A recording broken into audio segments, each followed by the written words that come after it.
All right, we got these factory sealed Parmigiani. I don't even know how long they've been in these Swiss vac seals. We're gonna pull them out and take a look at them.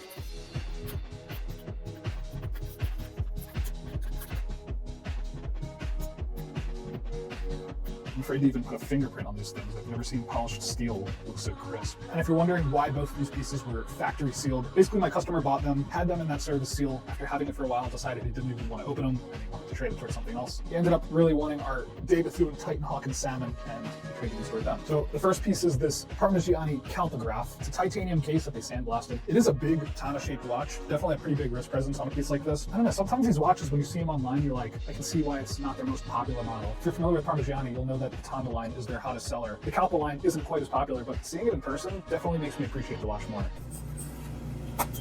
Is there a sound activation? Right, that caught me off guard. When you start this chronograph, it actually has this high-pitched ping. From a quick search, this is normal for this movement, which features a column wheel and vertical clutch. Also, the dial's partially skeletonized with this blue grill going across it, which just has such a cool look in person when you catch it at the right light. This black rotor really adds to the look of the movement, and with all Parmigiani movements, ultra high-end function. And it's also pretty cool to see the date wheel rolling around underneath this partially skeletonized dial, and you can watch it switch over as the date turns. Now onto the torque hemispheres retrograde. Now I know you guys are familiar with GMT watches and second time zone watches, but this watch can actually set a second time zone down to the minute. Usually, for instance, on a Rolex GMT Master, you would be able to set it down to the hour. So we have two crowns to operate this watch. We pull this top crown out, and this is our second time zone on the top sub dial, which you can individually set it down to the minute. So on this top sub dial, we have 12 hours, but so that you know you're setting it at the correct AM or PM, we have this day and night indicator on the right side, which you can see will read the first 12 hours and then the darker window down to the next 12 hours. You can push it in, pull out your lower crown to change your local time. Of course, that second time zone will follow suit. And if you're wondering why would you want the ability to set a second time zone down to the minute, not all countries in the world are a solid hour difference. For instance, right now it's 1:15 p.m. where I'm at, but it's 11 p.m. in the country of Nepal. So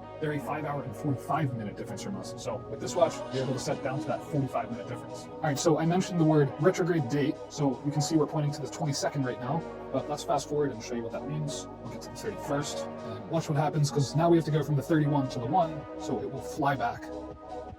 In that case, it looked like it just jumped past that dead space up there. And this is a very unique movement. You have all these complications on the front of the dial. When we flip to the back, they have the rotor about half the size as you would normally see, and then more of those functions are just hidden behind the solid case back, but it takes an already unique watch and kind of gives it an even more unique look. Other cool thing is Parmigiani has some sort of partnership with Hermes, and for their leather straps, it's actually made by Hermes. This one's limited to 28 pieces. Price of the calpograph is going to be $16,200, and then the hemispheres is going to be $13,500. That pretty much wraps it up. I've never had either of these models in stock, so it took a lot of research to be able to educate myself on them and then relay that information to you guys. So if you made it this far in the video, I hope you got something out of it, and drop a comment below if you enjoyed it to inspire me to do stuff like this for you guys.